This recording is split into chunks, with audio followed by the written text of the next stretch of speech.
बिहार में चुनावी हलचल के बीच प्रशांत किशोर की ओर से हर रोज हो रहे नए खुलासों ने सियासी हलचल को बढ़ा दिया है। अब सवाल ये भी खड़े हो रहे हैं कि क्या प्रशांत किशोर के खुलासों से एनडीए की टेंशन बढ़ने वाली है। सियासी हलचल के बीच प्रशांत किशोर के बेहद करीबी माने जाने वाले किशोर कुमार मुन्ना ने न्यूज बाइस्कोप से खास बातचीत की है और इस बातचीत में उन्होंने बिहार में जनसुराज की सरकार बनने का दावा भी कर दिया है। सुनवाते हैं पूरी बातचीत आपको। बिहार की राजनीति में कोसी इलाके की उपेक्षा कर कोई भी राजनीतिक दल सत्ता में नहीं आ सकता है। जाहिर है अगर सत्ता में आना है तो फिर कोसी को साधना होगा। और इस वक्त हमारे साथ बात करने के लिए मौजूद हैं कोसी के मास लीडर किशोर कुमार मुन्ना। मुन्ना जी, एक तो लंबे समय बाद आपके साथ बात करने का मौका मिल रहा है। मैंने देखा है आपके उस दौर को जब पूरे कोसी और सीमांचल के इलाके में किशोर कुमार मुन्ना जिंदाबाद के नारे लगते थे। क्या आज भी मुन्ना उस चीज़ को मेंटेन करके रखे हैं और आने वाले इस विधानसभा चुनाव में इसका लाभ पार्टी को दिला पाएंगे? नहीं, अब जो कुछ भी है वो तो पार्टी के लिए और सोच समझ के ही जनसुराज में आए हैं और जो बचा खुचा जीवन वो जनसुराज को ही देंगे। अपना जितना पूंजी है, जितना ताकत है, भगवान ने जो शक्ति दिया है, बुद्धि दिया है, विवेक दिया है, उससे पार्टी का विस्तार जहाँ तक बन पड़ेगा करेंगे।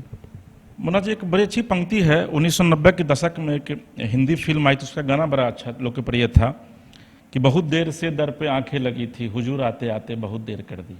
आपको लगता नहीं है कि जो किशोर कुमार मुन्ना 1990 के दशक में कोसी और सीमांचल के इलाके में इतने लोकप्रिय हुआ करते थे आनंद मोहन जी के साथ जब आप थे, मेन स्ट्रीम की राजनीति में आने में एक बार फिर से मुन्ना जी ने देरी कर दी है? नहीं, ऐसा कुछ नहीं है। हम लोग संघर्ष करके आए थे। हमारे बाबूजी कोई बड़े घराने से नहीं थे, साधारण घर के हम लोग थे। पिताजी टीचर थे और जिनके लिए काम किए, जिनके साथ काम किए, आज के समय में राजनीति में जिसके लिए आप काम करते हैं वो कितना आपके लिए एफर्ट करता है उस पर है। लेकिन जो मेरा रास्ता था उससे हम संतुष्ट हैं। कोई देर नहीं होता है और सिर्फ एमएलए एमपी बनना ही सब कुछ नहीं है। इस देश में लाखों लोग हैं जो एमएलए एमपी नहीं बना है।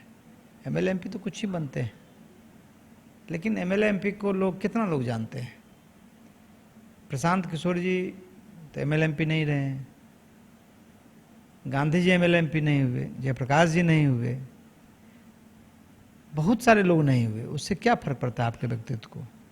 यदि आप लड़ने वाले हैं, समाज को कुछ देना चाहते हैं, यदि चाहते हैं कि जो पिछड़ा हुआ इलाका है, जिनको जुबान नहीं है, उसके लिए लड़ें, तो लोग आपको याद रखेगा।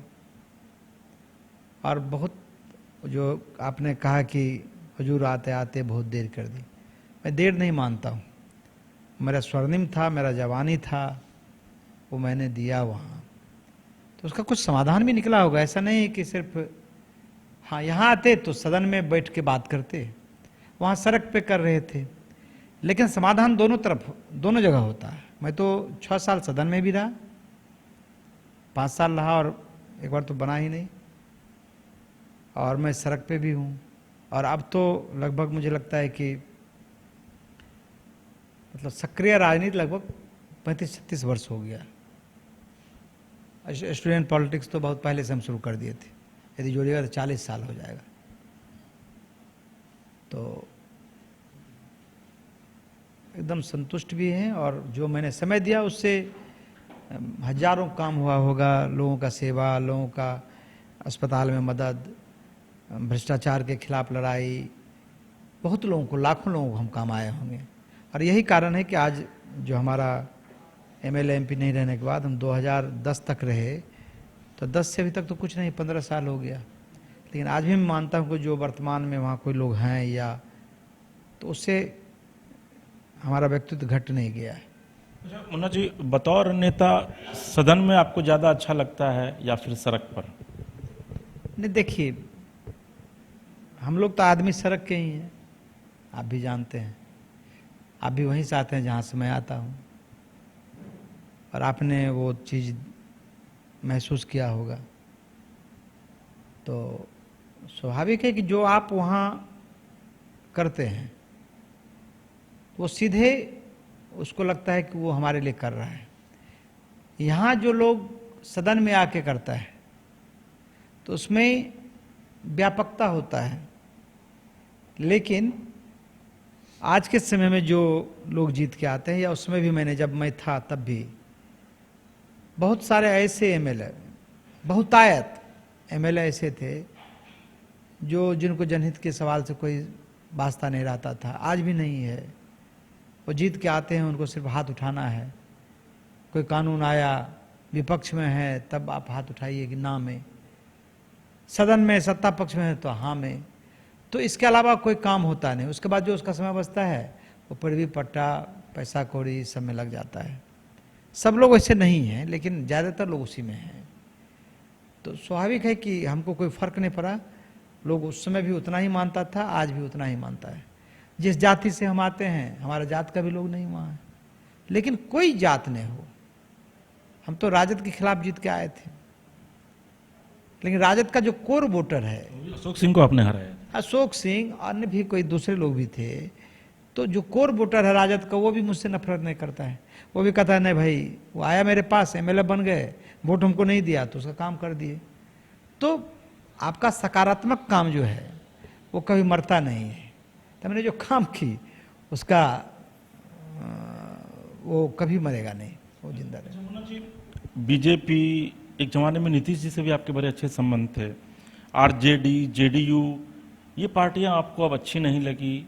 आखिर ऐसा क्या आपको लगा पीके में कि आप जनस्वराज की तरफ रुक किए? ये जो हमारी राजनीति शुरू हुई चंद्रशेखर जी के पार्टी से, ठीक है। चंद्रशेखर जी बचपन से ही, जब मैं क्लास 9th 10th में था, 9th में, तब से अच्छा चंद्रशेखर जी लगने लगे। मतलब आप कह सकते हैं उसमें हमारा उम्र कितना होगा, 10, 12, 14 साल था। हमको सौभाग्य है कि हम 8 साल की उम्र में पैदल चले गए थे। जेपी मूवमेंट में हमको हमारा चाचा लेके चला गया था ब्लॉक। तो राजनीति सामाजिक कीड़ा मन में था, राजनीति परिवार था नहीं। तो फिर चंद्रशेखर जी अच्छे लगने लगे उनका। और ब्लू स्टार में जब वो बोले थे, जो इंदिरा जी का सिखों के खिलाफ ऑपरेशन हुआ था, तो चंद्रशेखर जी एक ऐसे थे जिन्होंने कहा कि ये गलत है। बाद में तो स्वयं कांग्रेस पार्टी ने गलती मानी, माफ़ी मांगी, लेकिन चंद्रशेखर जी एक ऐसे थे तो पूरा देश आलोचना कर रहा था। लेकिन हम लोग चंद्रशेखर का कहते थे ना, यही सही आदमी बोला, ये ठीक बोला। चंद्रशेखर जी क्या बोले थे, भाई जो 2 लाख नागा है उसको आप कंट्रोल नहीं कर सकते हैं बंदूक के बल पर, गोली के बल पर, तो 2 करोड़ सिख को आप बंदूक और गोली से आप नियंत्रण नहीं कर सकते। आप संवाद से कीजिए, और लोकतंत्र में संवाद नहीं चलता है। तो वहाँ से शुरुआत हुई, और फिर चंद्रशेखर जी की पार्टी और सब पार्टी मिलके बीपी सिंह का आ गया, तो जनता दल बना। तो पहले जनता दल में गए, फिर जनता दल से उस इलाके से जो लोग जीत के आए थे उनसे संबंध था, उनको निकाल दिया गया, और एक दौर चला अगरा पिछड़ा का। तो उस बहाने से उनको निकाला। लेकिन हमारा हमेशा सामाजिक न्याय में विश्वास रखता था। मतलब पिछड़ों को हक मिले, जो वंचित तबका है, जो उपेक्षित है, उसको आरक्षण मिले, इसके पक्षधर हम शुरू से रहे हैं। जब तक नहीं मिलेगा तब तक सामाजिक न्याय नहीं हो सकता है, आपका बराबरी नहीं कर सकता है। तो हमने, लेकिन हम लोग को निकाल दिया दल से।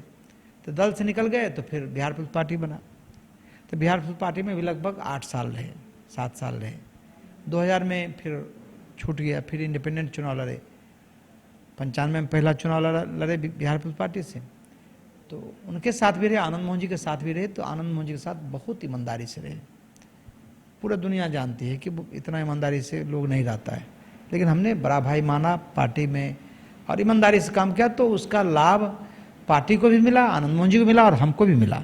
ईमानदारी की बात यही है कि मेरा पूरा बिहार में, उसमें झारखंड अलग नहीं था, बच्चा जान गया गाँव में कि भाई किशोर कुमार मुन्ना यूथ का प्रेसिडेंट है, स्टूडेंट का प्रेसिडेंट है। लेकिन 2000 में मुझे लगा कि मेरे साथ अन्याय हुआ तो हम पार्टी इंडिपेंडेंट चुनाव लड़े। कुछ वोटों से मुझे हराया गया जबरदस्ती, लालू जी का उसमें जिसको चाहता था जिताता था। आज न लालू यादव कह रहा है वोट चोर है राहुल गांधी, लेकिन 2000 में तो वही वोट चोरी नहीं होता था, डकैती होता था, बक्से लूट लेता था। तो उसके तो हम गवाह हैं। 187 वोट से हमको हराया था, 7 जगह 8 जगह गोली चलवा दिया था बूथ पर। तो ये लोग तो डकैत लोग हैं, दिन दहाड़े बूथ को लूट लेता था इनके लोग। तो खैर हार गए। 5 साल तक मतलब उसके बाद इंडिपेंडेंट ही रहे। 2000 नीतीश जी से अच्छा संबंध था, लेकिन नीतीश जी को हम जब मदद किए तो किसी राजनीतिक व्यक्ति का मेरे ऊपर कोई ऑब्लिगेशन नहीं है भाई, कि चुनावी राजनीति में विधायक बनाने में, टिकट में किसी ने मदद नहीं किया। सिर्फ 2015 में बीजेपी ने मजबूरी में मुझे टिकट दिया था, मजबूरी में, किसी ने मुझे मदद नहीं किया। तो इंडिपेंडेंट जीते, फिर दोबारा जीते। पहले एनडीए ने मेरे खिलाफ उम्मीदवार भी दिया, जो उम्मीदवार दिया उसकी जमानत जब्त हो गई, मात्र 4000 वोट मिला, जबकि लहर चल रहा था। फिर दोबारा तो उम्मीदवार दिया ही नहीं, फिर जीते। लेकिन दुर्भाग्य मेरा था कि सोनवर्षा सीट रिजर्व हो गया।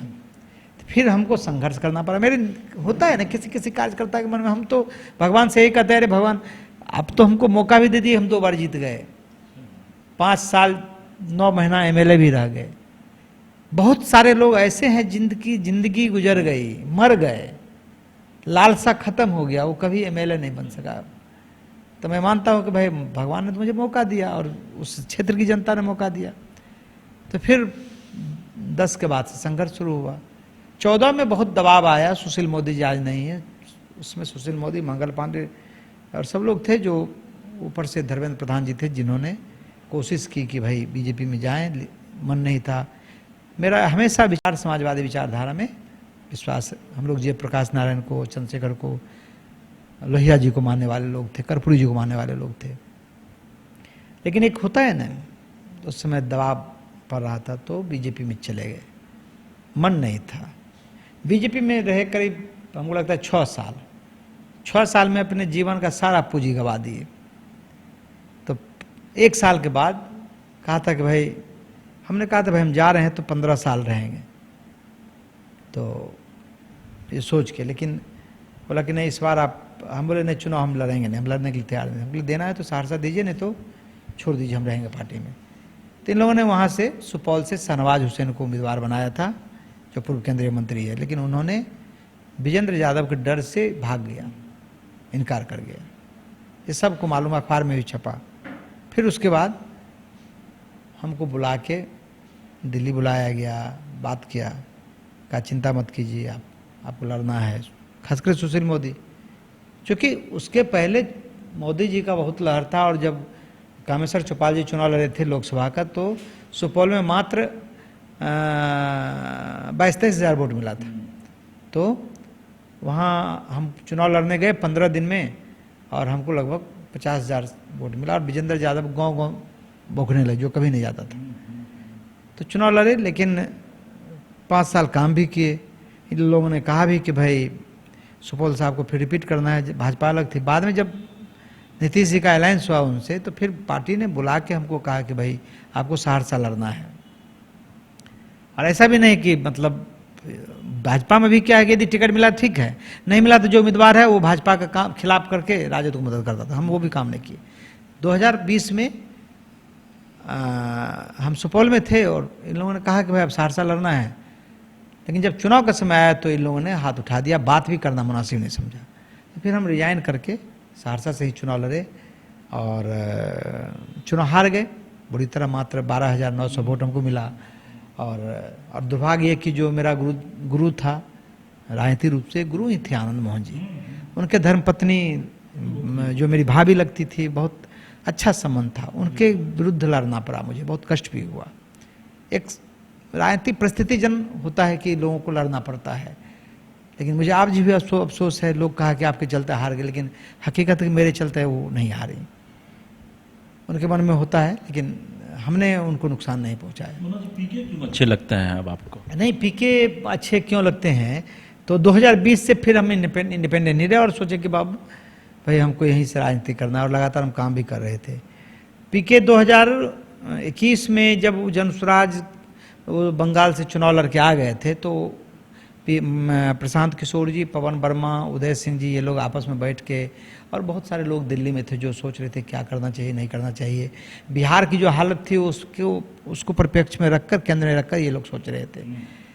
तो उसी समय जब उदय बाबू पूर्णिया आए तो हमको दिल्ली से टेलीफोन किया आपसे बात करना है, तो मैं गया उनके यहाँ, उनसे मेरा पारिवारिक संबंध है, व्यक्तिगत संबंध रहा है। तो उन्होंने कहा कि किशोर हम लोग सोचे हैं कि बिहार में एक नई राजनीतिक धारा चलाने के लिए, पहले नाम नहीं बताए, फिर उन्होंने प्रशांत किशोर जी का नाम कहा। तो प्रशांत जी से मैं बहुत प्रभावित नहीं था, इवन प्रशांत जी मुझे बहुत अच्छे भी नहीं लगते थे, जो उनकी राजनीतिक धारा थी, करने का स्टाइल था, वो भी मुझे अच्छा नहीं लगता था, एरोगेंट प्रशांत, और उस राजनीति में कभी हम विश्वास भी नहीं करते थे। तो मैंने कहा ठीक है, लेकिन हम उस राजनीति में नहीं जा सकते हैं, आप देख लीजिए। लेकिन फिर उन्होंने कहा कि नहीं सो अभी तो नहीं, जब हम लोग करेंगे। लेकिन प्रशांत जब 2022 में 2 अक्टूबर को यात्रा शुरू की तो उसमें बड़ी प्रेशर पड़ा कि भाई आपको यात्रा में शामिल होना है। तो मैं एकदम सुनता था तो रिएक्ट करता था, मन में होता था कि भाई ये शुरू करेंगे 1 सप्ताह, 1 महीना, 6 महीना चलेंगे, 6 महीना तो सोचते भी नहीं थे। तो ये आदमी जब 6 महीना, और लेकिन इनके आदमी का पेशेंस था, वो हर 1 सप्ताह के बाद टेलीफोन करता था कि प्रशांत जी यहाँ पहुँचे हैं, आप आइए, यहाँ आपको याद करते हैं। तो लेकिन ये सिलसिला मतलब 1 साल चला, और उनके लोग सब जिले में चले गए, और उनके इतने अच्छे लोग थे, प्रोफेशनल लोग, आके मिलते थे, सब पढ़े लिखे लोग थे, अच्छे से बात करते थे। फिर उदय जी का भी दबाव था। तो लेकिन जब लगा कि भाई आदमी पैदल चल रहा है, 1.5 साल हो गया, तब मेरे मन में हुआ कि नहीं, पैदल चल रहा है तो इस आदमी के मन में संकल्प है। इनके बारे में तो जानते ही थे कि भाई जो कम उम्र में इन्होंने बहुत पैसा कमाया, बहुत बुद्धि इनके पास है, बहुत नाम कमाया इस आदमी ने, लेकिन बिहार जैसे पिछड़े, बिहार जैसे बेबस बदहाल बिहार को सुधारने का कोई आज संकल्प ले, प्रशांत किशोर जैसा लोग, ये मुझे विश्वास नहीं था, लेकिन विश्वास हो गया कि नहीं ये आदमी कर सकता है। जब प्रशांत किशोर का मैं पदयात्रा देखा और उनका संकल्प देखा, उनका जिद देखा, तो मैं अपना फैसला बदल के सोच लिया कि नहीं अब प्रशांत के साथ हमें काम करना है। इनके लोग आए कि मिलना है, मैंने कहा ठीक है। और जब इनसे पहली बार मुझे भेंट हुई तो हमको इनसे लड़ाई हो गई, मैं आपको बताता हूँ। मैं इनको ढेर सारा सवाल किया, ये सुनते रहे, जबकि प्रशांत किसी का सुनते नहीं है। इतना ही मुझे कहा कि आपको 10 वर्ष देना है। मैं ये सोच के आया हूँ कि बिहार के लिए मैं अपना 10 वर्ष समय दूंगा, परिणाम जो हो, जीत हार नहीं देखना है, बिहार को जिताना है। बिहार के बदहाली को जब तक नहीं बदलेंगे, आप हमको जुबान दीजिए कि आप मेरे साथ रहिएगा। तो मैंने तय कर लिया कि ये आदमी जब जो हमसे 10 साल का छोटा हो, जिसका पूरा उम्र पूरा हो, जिसके पास सब कुछ हो, सरस्वती पुत्र हो, लक्ष्मी पुत्र हो, इतना विवेक हो, जिससे मिलना लोग गर्व का बात समझता हो, वो आदमी ये कह रहा है कि नहीं आपकी जरूरत है, आप मुझे 10 साल दीजिए। उस दिन सब कुछ हार गए और प्रशांत को अपना सब कुछ समर्पित कर दिए, और उसी मन से आज काम भी कर रहे हैं। परिणाम की चिंता नहीं है कि क्या होगा। चूंकि लड़ाई आपकी कमजोर नहीं है, सामने वाला व्यक्ति जो है वो कमजोर नहीं है, तो आपको क्या लगता है कि लड़ाई कितनी दिलचस्प होगी इस चुनाव में? क्योंकि प्रशांत किशोर को एस्टैब्लिश करना है बिहार में, अपनी पॉलिटिक्स को एस्टैब्लिश करना है। आपको लगता है कि जिस तरीके से बीजेपी, जेडीयू, आरजेडी जैसी पार्टियां हैं, कांग्रेस जैसी पार्टियां हैं, वहाँ पे प्रशांत किशोर सस्टेन कर पाएंगे? क्योंकि आपको पता है बुना जी कि राजनीति में धन और सरस्वती बहुत ज़्यादा मायने नहीं रखती है। भाई प्रशांत जी राजनीति के रणनीतिकार हैं, तो उनको मालूम नहीं है क्या? उनका सैकड़ों वीडियो आप देखिए, वो बोलते हैं कि ये कठिन काम है, ये कठिन काम ऐसा ही है जैसे यहाँ से पैदल अमेरिका जाना है, जैसे पत्थर पर दुभरी जन्माना है। ये कठिन काम है। बिहार को यहाँ के नेताओं ने देश नहीं दुनिया का सबसे जाति का उर्वरक खेत बना दिया है। ये समाजवादी का धरती था, लेकिन जो तथाकथित समाजवादी लोग थे, लालू जी, नीतीश जी और लोगों का कितना नाम लें, उन लोगों ने बिहार को जाति राजनीति का हब बना दिया। भाजपा वाले आके इसको धार्मिक कट्टरता का हब बना दिया, मतलब सीधा मंडल और कमंडल। तो उसमें प्रशांत जी जानते हैं कि हम किससे लड़ने जा रहे हैं, और बिहार के एक एक लोगों को भी मालूम है। जब प्रशांत शुरू किए थे तब लोग क्या बोल रहे थे, कोई नोटिस लिया था? प्रशांत जी ने कहा कि जब मैं यात्रा शुरू किया था भितरवा से, तो रास्ते में 40 लोग थे, 10-10 लोगों का भी उन्होंने सभा का 10-10 लोगों को भी संबोधित उन्होंने किया। लेकिन आज ज्यों-ज्यों कारवा बढ़ता गया, ज्यों-ज्यों वो आगे बढ़ते गए, कारवा उनके पीछे खड़ा होते गया। बिहार में एक लोगों को विश्वास हो गया है। पहले क्या विश्वास था कि जाति के अलावा और धर्म के अलावा कोई राजनीति हो ही नहीं सकता है। लेकिन प्रशांत जी ने सत्ता नवंबर में चेंज होगा, जिसको बनना होगा, लेकिन एक जो नैरेटिव था राजनीति का कि जाति से आगे राजनीति नहीं हो सकती है, धार्मिक कट्टरता से आगे राजनीति नहीं हो सकती है, इस परसेप्शन को तो प्रशांत जी आज ही तोड़ दिए हैं। जो कल तक प्रशांत को नहीं मानते थे, वो मान रहा है कि प्रशांत तीसरा ताकत है। यादव आरजेडी को वोट नहीं करेगा आपके अनुसार? सवर्ण बीजेपी को वोट नहीं करेंगे आप? मैंने कहा कि नहीं करेंगे। आप कह रहे हैं कि जाति की दीवार को उन्होंने तोड़ दिया है, मैं इस पर सवाल पूछ रहा हूँ। और आपको लगता है कि बिहार जैसे प्रदेश में, जो आप खुद अभी व्याख्या कर रहे हैं, कि आने वाले दिनों में यहाँ पर अभी अगले 100 साल तक कोई सवर्ण शासन कर सकता है? मैं इस सवाल का आपको क्या जवाब दूं? आप नेता हैं, सवाल सवर्ण का नहीं है, सवाल पिछड़ा का नहीं है। बिहार में 35 साल से पिछड़ा का बेटा ही मुख्यमंत्री के कुर्सी पर बैठा हुआ है। उनके ही राज में सबसे ज़्यादा पिछड़ा, अति पिछड़ा दलित का बेटा बिहार से पलायन किया है। उन्हीं का जो नौकरी का हक है, पहले ही विज्ञापन के बाद और बहाली से पहले ही बिक जाता है। सबसे ज़्यादा प्रभावित वही लोग हैं। प्रशांत के साथ इन 3 सालों में जो चलने वाले लोग हैं, वो कोई अगरा नहीं है, वो पिछड़ा का ही बेटा है, जो गरीब गुरुआ है, जो दलित है, जो अति पिछड़ा समाज का लोग है, वही चलते हैं।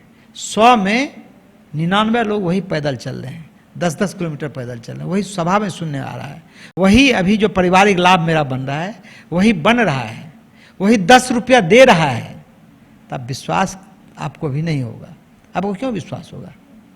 आपका तो साचा बना हुआ है, सवर्ण पिछड़ा, भाजपा सवर्ण बनिया का पार्टी है, लालू जी ज़्यादा मुसलमान का पार्टी है, नीतीश अति पिछड़ा का पार्टी है। लेकिन बिहार उससे आगे निकला है। बिहार के बाहर जितने भी लोग हैं, 50 लाख से ऊपर के लोग हैं, उनसे आप पूछ लीजिए, कहता जनसुराज को ही वोट देंगे, दूसरे को वोट नहीं देंगे। कितनी सीट लाएंगे इस बार, क्या उम्मीद है आपको? ये मैं कैसे बता सकता हूँ? 50 लाख का तो आप कैलकुलेट अभी कर रहे हैं ना, कि 50 लाख लोग आपके साथ हैं। ये भाई राजनीति में ये सिर्फ तेजस्वी यादव और नीतीश कुमार ही बोल सकते हैं। तेजस्वी यादव क्या कहते हैं? वो कहते हैं मुख्यमंत्री हम ही हैं। भाजपा और जदयू भी मुख्यमंत्री का नहीं कहता है। तो 20 साल से तो नीतीश उन्हें हटा पाए। आज 1.5 महीने के अंदर घोषणाओं का अंबार लगा हुआ है। पुलिस 20 साल तक पीटते रही रसोइया को, ममता दीदी को, आशा कार्यकर्ता को, सहायिका सेविका को, कंप्यूटर ऑपरेटर को, शिक्षक को। आज तक कभी बढ़ा था क्या? 20 साल तक नीतीश कुमार भीख का पेंशन 400 रुपये का देता था, 1100 रुपया कर दिया। जब प्रशांत किशोर जी कहा 2000 रुपया देंगे, प्रशांत किशोर जी कहा कि आपने 2 लाख रुपया बोला है कि देंगे हर परिवार को, 94 लाख लोगों को। तो आज 10,000 रुपया जीविका दीदी को प्रधानमंत्री बांट रहे हैं, तो घूस दे रहे हैं। तो सवाल यह है कि नेताओं के मन में डर नहीं था। जनसुराज एक बड़ी सफलता प्राप्त की है। नीतीश कुमार, तेजस्वी यादव और नरेंद्र मोदी के मन में डर पैदा हुआ है कि जनता को प्रशांत किशोर ने जगा दिया है। जनता जागी है तो जनता जानती है कि 1.5 महीने में जो ये लोग कर रहे हैं, ये सारे लोग लूटने वाले हैं। अब देखिएगा, जाति भी टूटेगा। और जो नैरेटिव आप लोगों ने बना दिया, जाति कहाँ नहीं है, जाति तो सब जगह है, लेकिन उससे आगे आप नहीं सोचते हैं, आप पत्रकार भी नहीं सोचता है। इसलिए ये टूटेगा और जनसुराज सत्ता में आएगा, देखिएगा। चलिए मुन्ना जी, हम सवाल कई और हैं, हम फिर आपसे मिलेंगे और बात करेंगे। और मुन्ना जी के शब्दों में अगर माने तो प्रशांत किशोर की पार्टी जनसुराज जनता की नहीं, जात की नहीं, बल्कि जमात की पार्टी है। और आने वाले विधानसभा चुनाव में जो एक नैरेटिव पहले से बनाया गया है, उस नैरेटिव को तोड़ते हुए प्रशांत किशोर एक बड़ी भूमिका में आएंगे। हालांकि क्या कुछ होगा ये तो आने वाला वक्त ही तय करेगा। पटना से अपने सहयोगी कैमरा पर्सन सोनू के साथ एसके राजीव, न्यूज़ 22 स्कोप।